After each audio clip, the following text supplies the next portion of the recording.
লেখিকা ডক্টর দেবানী লাহা মল্লিকের অভিমান। আজ অফিস থেকে বেরিয়েই মেঘা সোজা চলে গেল ফ্লুরিজে।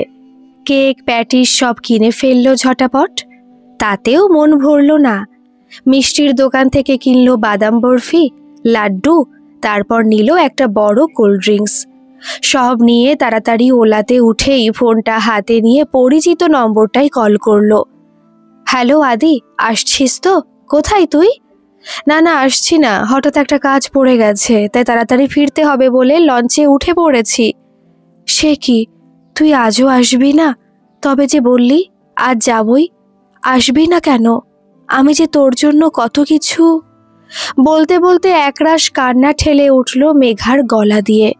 পুরো কথাটা বলতে পারল না। ফোনটা কেটে দিল। ওপাশ থেকে আদি কয়েকবার হ্যালো হ্যালো করলো, কিন্তু কোনো উত্তর পেল না। অল্পেই কান্না এসে যায় মেঘার। তাই হয়তো ওর কান্নার কোনো দাম নেই কারোর কাছে। কিন্তু শুধু শুধু তো কেউ কাঁদে না। কতটা কষ্ট পেলে তবে কেউ চোখের জল ফেলে।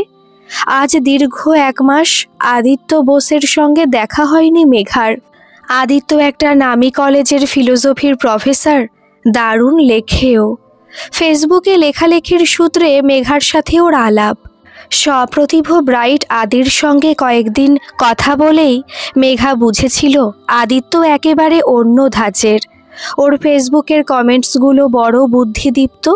মেঘাই নিজে থেকে কথা বলেছিল আদির সাথে।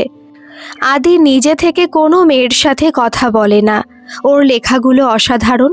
মেঘা আদির চেয়ে 5 বছরের বড়। মেঘা সেন সঙ্গীত শিল্পী, লেখিকা। অফিসে কাজ করার পাশাপাশি গান আর লেখা দুটোই চালিয়ে যাচ্ছে মেঘা। সকলেই মেঘা সেনকে এক ডাকে চেনে। ওর অনেকগুলো বইও আছে। তেমনি আদিরও বইয়ের সংখ্যা কম নয়। দুজনেই দুজনের সব লেখার সাথে ভালোভাবেই পরিচিত। আলাপ হওয়ার পর থেকে মেঘার সমস্ত গানের অনুষ্ঠানেই গেছে আদি। এখন এমন অবস্থা, আদিকে না দেখে অনুষ্ঠানে গান শুরু করার কথা ভাবতেই পারে না মেঘা। আদিকে না দেখতে পেলে অনুষ্ঠানের সময় মনটা ওর ছটফট করে। এই বুঝি অনুষ্ঠানটা খারাপ হয়ে যায়? বয়সে বেশ কিছুটা বড় হওয়ার দরুন আদির প্রতি একটা মায়া আর স্নেহ মিশ্রিত প্রেম মেঘার। আদি কিছু বললে সে কথা ফেলতে পারে না ও। মনে হয় যদি আকাশের চাঁদটাও আদির জন্য পেরে আনা যায়, তাহলেও হয়তো ভালোবাসাটা অপূর্ণ থেকে যায়। প্রেম বয়স মানে না, প্রেমটা প্রেমই হয়। দীর্ঘ 7 বছরের সম্পর্ক দুজনের।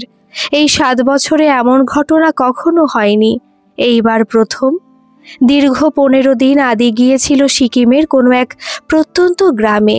সেখানে কি একটা পুঁথি পাওয়া গেছে। সেই পুঁথি নিয়ে গবেষণার ব্যাপারে কদিন ব্যস্ত ছিল আদি। মেঘার সাথে ভালো করে কথাটা পর্যন্ত হয়নি। দেখা হওয়া তো দূরের কথা। মেঘার মনটা এমনিতেই ভালো ছিল না। তারপর আরও 15 দিন কেটে গেছে, আদি আসেনি। আজ এতদিন বাদে মেঘার মনে খুব আনন্দ হচ্ছিল আদি আসবে বলে। মনের আনন্দে তাই আদির প্রিয় সব খাবারগুলো কিনে ফেলেছিল। কতদিন বাদে গল্প হবে, কত কথা জমে গেছে।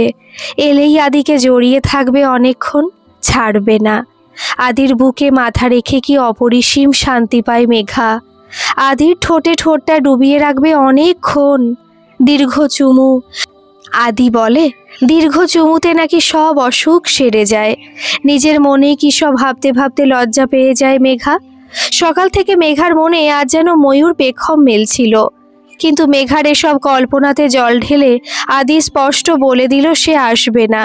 গভীর অভিমানে ফোনটা সুইচ অফ করে দিল মেঘা। চোখ দিয়ে কয়েক ফোঁটা নোনতা জল গড়িয়ে পড়ল। মনে মনে বলল, আসতে হবে না তোকে, আর বলবো না কোনোদিন আসতে। বুকের ভেতর একটা চাপা কষ্ট হতে থাকলো মেঘার। মাথাটা ঘুরতে লাগলো, কিন্তু বাড়ির কাছাকাছি এসে পারল না আর ফোনটা সুইচ অফ করে রাখতে। ফোনটা অন করলো। অন করতে টুং করে একটা মেসেজ ঢুকলো। ভেবেছিলাম যাব, কিন্তু দেখলাম তোর ফোনটা সুইচ অফ, তাই থাক, আর যাব না। তুই আর কিও বুঝিস না। বুকের ভেতরটা হু হু করছে মেঘার। বাড়ি ঢুকে বোনের হাতে সব খাবারের প্যাকেটগুলো ধরিয়ে দিয়ে আর কোনো কথা না বলে নিজের ঘরে চলে গেল মেঘা। ঘর অন্ধকার করে শুয়ে পড়ল। বন্নি জানে ঘর অন্ধকার করে শুয়ে পড়া মানে কিছু একটা হয়েছে দিদির। সিঁড়িতে পায়ের আওয়াজ পায় মেঘা, বন্নি আসছে। তাড়াতাড়ি চোখ মুছে নেয়। কি হয়েছে রে দিদি, মাথা ব্যথা করছে? টিপে দেব? খাবি না কিছু? এত খাবার এনেছিস যে। চল, মা বসে আছে, তোরা খেয়ে নে। আমি খাবো না, অম্বল হয়েছে। ওমা, অম্বল হয়েছে তো এত খাবার আনলি কেন? কে খাবে এত? আদিদা আসবে নাকি রে? তুই যা তো, কেউ আসবে না। বন্নি বুঝলো আর কোনো সঠিক উত্তর পাওয়া যাবে না, তাই মন খারাপ করে আস্তে আস্তে ঘর থেকে বেরিয়ে গেল। কাঁদতে কাঁদতে ঘুমিয়ে পড়ল মেঘা। ঘুমিয়ে ঘুমিয়ে স্বপ্ন দেখল আদি যেন কত দূর চলে যাচ্ছে। মেঘা আদিকে কাছে টানার চেষ্টা করছে, কিন্তু কিছুতেই পারছে না। আদি বারবার ঠোঁটটা সরিয়ে নিচ্ছে। মেঘার চোখ দিয়ে জল গড়িয়ে পড়ছে, কিন্তু আদির সেদিকে ভ্রুক্ষেপ নেই। সে মন দিয়ে কি সব পড়ছে আর লিখছে। আদির মুখটা একরাশ মেঘের মধ্যে ক্রমশ হারিয়ে যাচ্ছে। মেঘা দুহাত দিয়ে মেঘ সরাচ্ছে। না, আরো কুয়াশা, আরো অন্ধকার। ঘুমের ভেতরই বুকটা ফাঁকা হয়ে যায় মেঘার। তাহলে কি আদি আর মেঘাকে ভালোবাসে না? আদি কি পাল্টে গেল? অন্য কাউকে পছন্দ হলো? না না, তুই আমার সাথে এরকম করতে পারিস না। এরকম করবি না তুই। কেন ভালোবাসবি না আমায়? ঘুমের ভেতর বিড়বিড় করে মেঘা। আজকের ঘটনাটা গভীর রেখাপাত করেছে মেঘার মনে।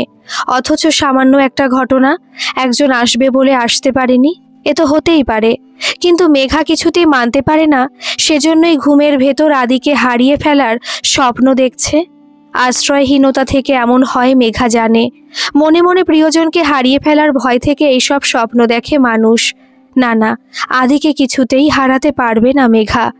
ঘুমটা যখন ভাঙল তখন প্রায় 7টা বেজে গেছে। বসাকদের বাড়ি রাধা গোবিন্দের মন্দিরে আরতি শুরু হয়েছে। বসাকদের বাড়ির উল্টো দিকেই গঙ্গা। ঘাটটা বেশ সুন্দর করে বাঁধানো। মাঝে মাঝে মেঘা আর আদি ওই গঙ্গার তীরে বসে বিকেলবেলায় একসাথে সূর্যাস্ত দেখে। কত রকম কথা হয় দুজনের। আগে আগে দুজনকে একসাথে ঘোরাফেরা করতে দেখলে পাড়ায় নানা রকম কথা হতো, কানাঘুষো ফিসফাস। একটা অল্প বয়সী ছেলের মাথা খাচ্ছে মেয়েটা। বড়লোকদের বড় বড় ব্যাপার, কি দিনকাল এলো। প্রথম প্রথম মেঘার মা অনিমা দেবী ও আদির সঙ্গে মেঘার মেলামেশাটা ভালো চোখে দেখতেন না। ওই যে এতদিনের সংস্কার, ছেলেটা কেন মেয়েটার চেয়ে ছোট হবে, লোকের কাছে মুখ দেখানো যাবে না, আত্মীয় স্বজন ছি করবে। কিন্তু আদির সাথে মেলামেশা করতে করতে অনিমা দেবী কি করে যেন এই মিশুকে হাসি খুশি ছেলেটাকে ভালোবেসে ফেললেন। ছেলেটার মনটা বড় ভালো, পরোপকারী। এখনকার দিনে এমন ছেলে আর দেখতে পাওয়া যায় না। মেঘার বড় ভালো ভাগ্য যে এমন একজনকে বন্ধু হিসেবে পাশে পেয়েছে। ছেলেটার কত অগাধ জ্ঞান, কথা শুনলে মনটা ভরে যায়। ছেলেটা কদিন না এলে কেমন যেন ফাঁকা ফাঁকা লাগে। বন্নিকেও তার আদিদা বড় স্নেহ করে, বন্নিও তাই আদিদা বলতে অজ্ঞান। আদির কাছে নানা বিষয়ের গল্প শুনতে শুনতে এক একটা সন্ধে কোথা দিয়ে যেন কেটে যায়। আদি বড় আত্মভোলা, অগাধ জ্ঞান তাকে নিজের ভেতর একটা আত্মসমাহিত ভাব এনে দিয়েছে। বুদ্ধর ঘর ছাড়ার কথা, নিমাই পণ্ডিতের ঘর ছাড়ার কথা আদির বড় প্রিয় আলোচনার বিষয়। অনায়াসে যারা জাগতিক সুখভোগ ছেড়ে মহাজ্ঞান লাভের জন্য পথে বেরিয়ে পড়েছিল এক লহমায়, তাদের মতো কজন হতে পারে? সকলেই তো সুখ সুখ করে মরছে। এসব নিয়ে মাঝে মাঝে মেঘার সাথে মতবিরোধ হতো আদির। মেঘা বলতো, তাহলে বিষ্ণুপ্রিয়া আর যশোধরার প্রতি তাদের কি কোনো দায়িত্ব ছিল না? নিমাই পণ্ডিতের তাও সন্তান ছিল না, কিন্তু বুদ্ধ কি করে পারল একরত্তি রাহুলকে ফেলে গৃহত্যাগ করতে?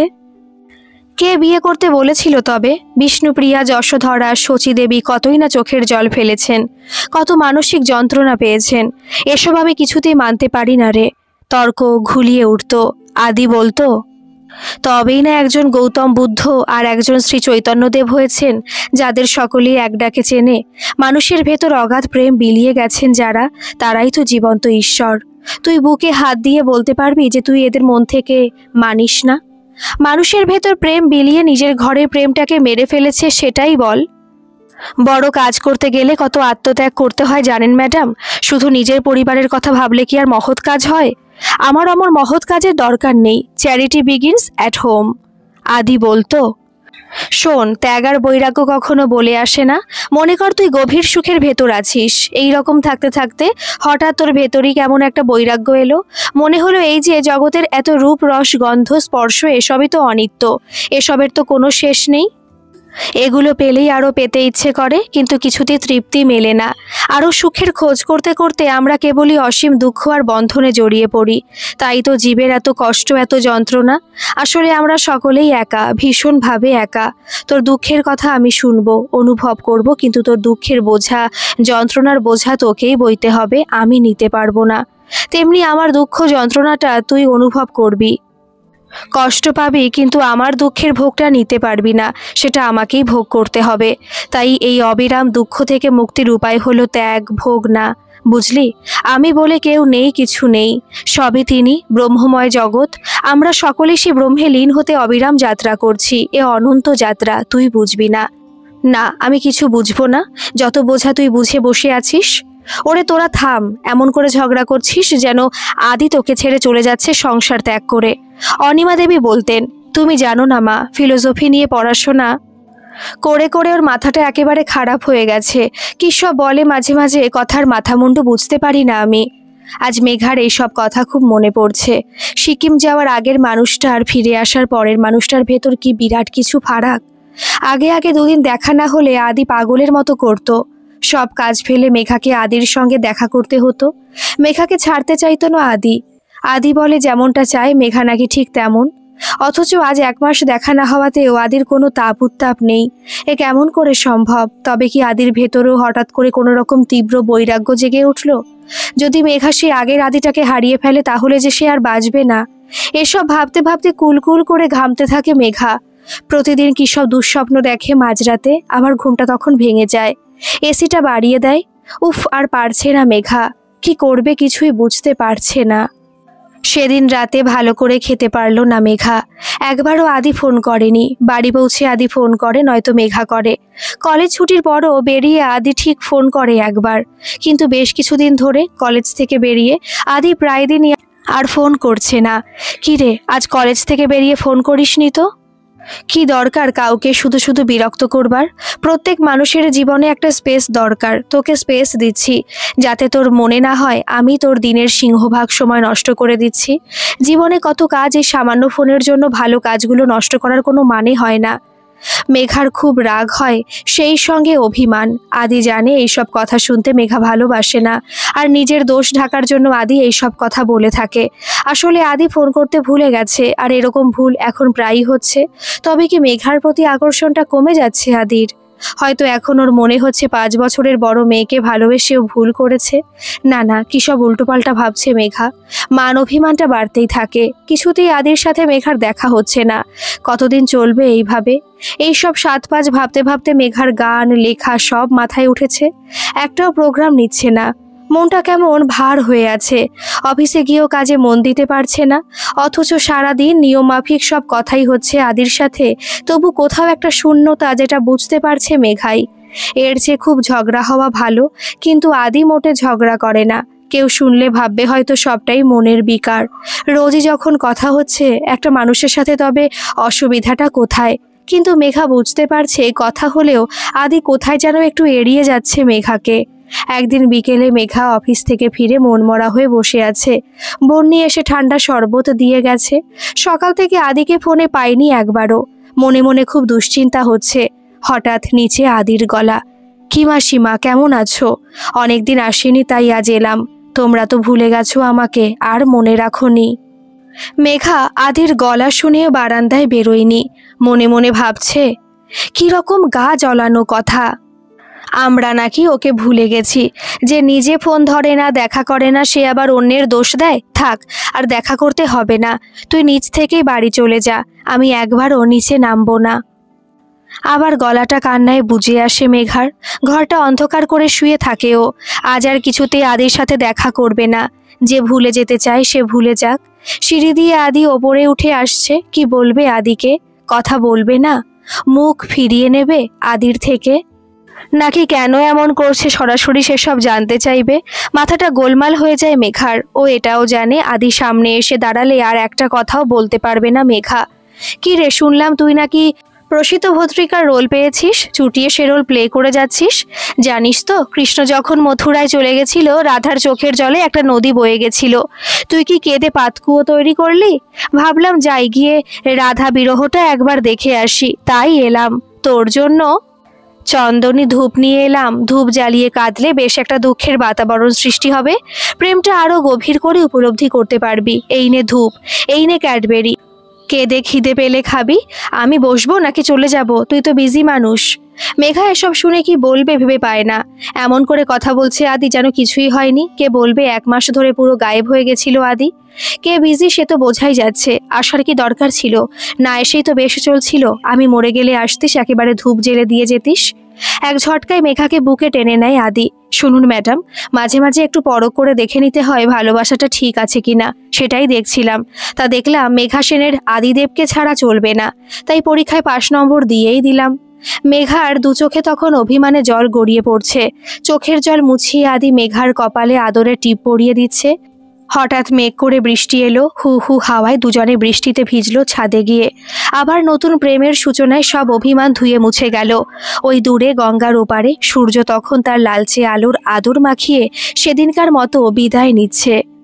গল্পটি কেমন লাগলো অবশ্যই কমেন্ট করে জানাবেন। আর ভালো লাগলে একটা সাবস্ক্রাইব করে আমার পাশে থাকবেন। ধন্যবাদ।